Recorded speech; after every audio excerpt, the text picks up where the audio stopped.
Аймактарды өнүктүрүү жана санариптештирүү жылы деп жарыяланганын баары билет. Аймактарда иш кандай болуп жатканын көрөлү деп Ош облусунун Ноокат районунун Көкпел айыл өкмөтүндө да болуп кайттык. Айтылуу инсан Насирдин Исанов төрөлүп өскөн айылдын жетишкендиктери көңүл кубандырат. Көкпел айылы Ноокат районунан 30 чакырым алыстыкта жайгашып, эң акыркы айыл өкмөтү болуп эсептелет. Бирок жергиликтүү бийликтин күчү менен бүткөн Насирдин Исанов атындагы жаңы салынган мектептин иштеп жатканын, жасалгасын көрүп туруп, борбордогу мектептерден да мыкты жасалганына ыраазы болосуң. Андан башка да ушул эле мектептин ичине видео байкоочу камералар орнотулуп, толук кандуу иштеп жатканына да күбө болдук. Мындан тышкары жер көчкүдөн сактануу боюнча 11 000 кара жыгач тигилип, текши көктөгөнүн айтып кубанганын жашырышпады. Андан тышкары дагы алдыда пландаган иштерин айтып тең бөлүшкөн айыл өкмөттүн башчысы жеке ишкердин жардамы жана тартылган инвестициянын негизинде немис үлгүсүндө жасалган күнөзкананын иштеп жатканын көрүп кетүүгө чакырды. Биздин Көкбел айылы Ноокат районунан 30 км алыстыкта жайгашкан, катаал шарттуу айылдарга киребиз. Бизде халктын саны 7900. Бул 2019 жылда президенттин жарлыгы менен өлкөнү аймактарды өнүктүрүү жана санариптештирүү жылы деп жарыяланган. Ошол өлкөн аймактарды өнүктүрүү жана санариптештирүү жылына карата бизде бир топ жакшы иштер аткарылды. Мисалы айта кетсем, жарыктандыруу айылдын так борборунан өткөн трассада 3 км аралыкта жарыктандырууну жасадык. Санариптештирүү жылына карата деп айылда 2 чоң мектебибиз бар. 2 мектепке интернет желилерин тарттырып, камераларды орнотуп бердик. Айылдын ичинде асфальт, ички көчөлөрүндө асфальт болгон эмес. 19 жылы 1 км асфальт төшөлдү. Андан кийин бир арыз уюму тарабынан каржыланып, ветеринардык сервисти курдук.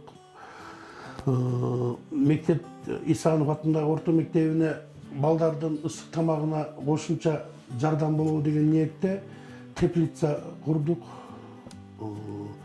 Андан кийин дагы айта турган нерсе, мына 19 жылы 27 гектарды проон тарабынан каржыланып, 27 гектар аянтты көчкү жүрүү коркунучунан алдын алуу боюнча жашылдандыруу көчөттөрдөгү 27 гектар аралыкты тостурдук. Таза суу боюнча айтып кете турган болсок, 2009 жылы өзүбүздүн бюджеттен 9 миллион акча карап берип, депутаттар 7 км аралыктан эчтеген жайлоодон таза суу алынып келинди. Мамлекеттен болсо таза сууга деп 46 миллиондук проекти мына быйыл 19 жылы башталып, мына азыркы жазда ишке кирген атат. Андан кийин дагы айта кетчү нерсе, быйыл 2020-га Кудайым буйруса биздин айылда садик болгон эмес. Мына Исан орто мектебине жаңы мектеп салынып 2019-да. Корпусту реконструкция кылып, проект жасатып, 7,5 миллиондук проект жасатып, буйруса мына STEM грантка киргиздик.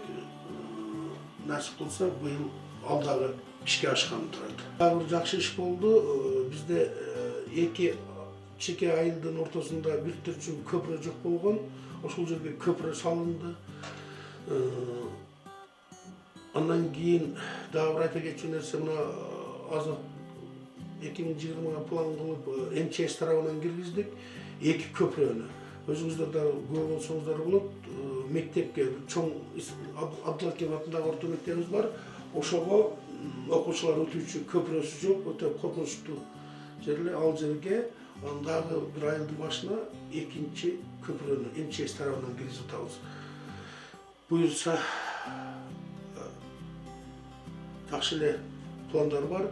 Андан кийин дагы бир айта кетчү нерсе, Биз өзүбүздүн бюджеттен мен ишке жумушка келгенге чейин башталган 100 орунлуу 2 этаждык садик курулуп, азыр 2 этажынын дубалы курулуп бүттү.